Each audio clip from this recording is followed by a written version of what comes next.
Alors, en regardant la vidéo JavaScript 183 contrôler le CRUD de la Web API avec Postman, je me suis rendu compte qu'il y avait encore une grosse faille de sécurité sur mes routes et plus particulièrement sur la route delete.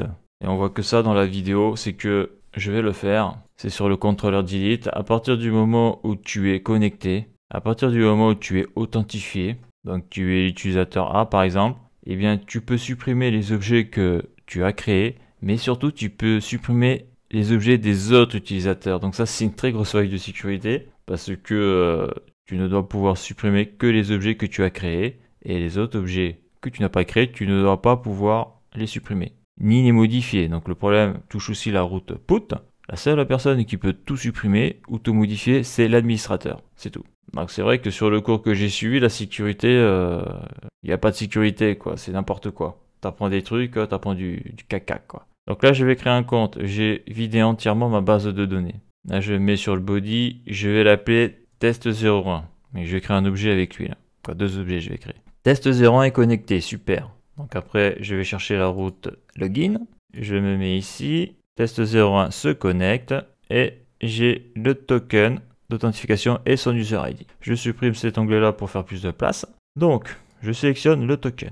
Donc, je vais aller sur la route post et je vais créer un objet. Donc, je mets à jour le token, CTRL-V, send. Voilà, c'est pas bon parce qu'il faut que je prenne aussi l'user ID, car il faut que l'user ID soit changé ici pour que ça soit le même user ID, donc ici, et celui qui a créé le token. Alors, je regarde l'objet que je crée avant. Ouais, c'est bon. J'envoie. L'objet est créé. Je vais en faire un deuxième. Voilà. J'ai créé un deuxième objet. Donc, si je vais sur la route get, général, je fais un send, il faut que je mette le token. Voilà. Donc, la route générale, tu vas afficher tous les objets. Donc, par exemple, si c'est un feed d'un réseau social, donc la page, le mur, quoi. Donc, il n'y a pas de souci. Ça, pour le get, tu peux afficher tout ce que tu veux avec le get général. Il n'y a pas d'embrouille. Donc là, le souci vient de l'user ID. Je sélectionne.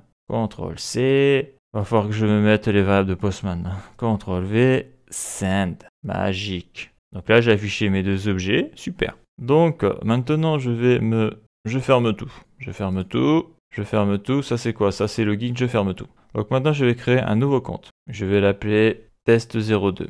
Je fais un send. Test02 est créé. Je vais me loguer. Donc, test02. Test02 se connecte. Super. Donc là, j'ai son token et son user ID. Donc, je vais d'abord faire une route générale.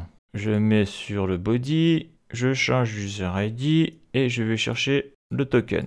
CTRL-C, car sinon ça ne marche pas. Autorisation, je change le token. CTRL-V, send. Super. Donc là, on voit que l'user ID de test02, ça se termine par CA8.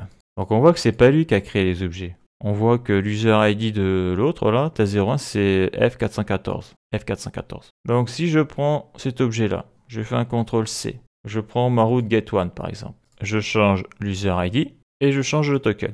Voilà. Donc là, j'ai affiché cet objet-là. Super. Donc là, je vais prendre ma route del, parce que c'est celle-là qui m'intéresse le plus, parce que celle-là, c'est une route de suppression d'objets. Donc j'ai changé l'ID et le token. Donc je récupère donc l'ID de l'objet que je veux supprimer. Donc c'est pas moi qui l'ai créé. Donc je suis bien connecté avec CA8. Et ça, c'est l'objet qui a été fait avec F414. Et si je remplace l'objet ici, là, CTRL-V, je fais send, et là, il me le supprime. Je fais send, c'est nul. Donc ça, c'est de très très grosses failles de sécurité encore. Voilà, donc la faille, elle est ici. Je vais sur la route, fiche user, je vais sur le contrôleur delete one, voilà, et la faille, elle se trouve ici. Je ne contrôle pas l'user ID de la personne. C'est-à-dire que n'importe qui peut effacer l'objet à partir du moment où il est logué. Donc la question va être comment faire pour contrôler que la demande qui consiste à supprimer l'objet peut être faite ou pas. Et si elle peut être faite, c'est que la personne qui a créé l'objet qui peut le faire. Et dans chaque objet, on voit qu'il y a un user ID. Donc voilà, donc je te laisse y réfléchir. Moi, je vais essayer de le faire.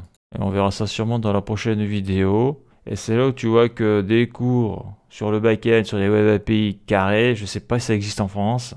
Mais la sécurité, c'est vraiment, on le voit, c'est primordial. Hein, c'est même ce qui doit passer avant les fonctionnalités parce que j'ai pas envie de dire qu'un enfant peut tout casser, mais pas loin quoi. Moi je le vois, moi je suis débutant, là ça fait même pas 2 mois que je fais du back-end là. Et déjà, je vois les grosses failles comme ça.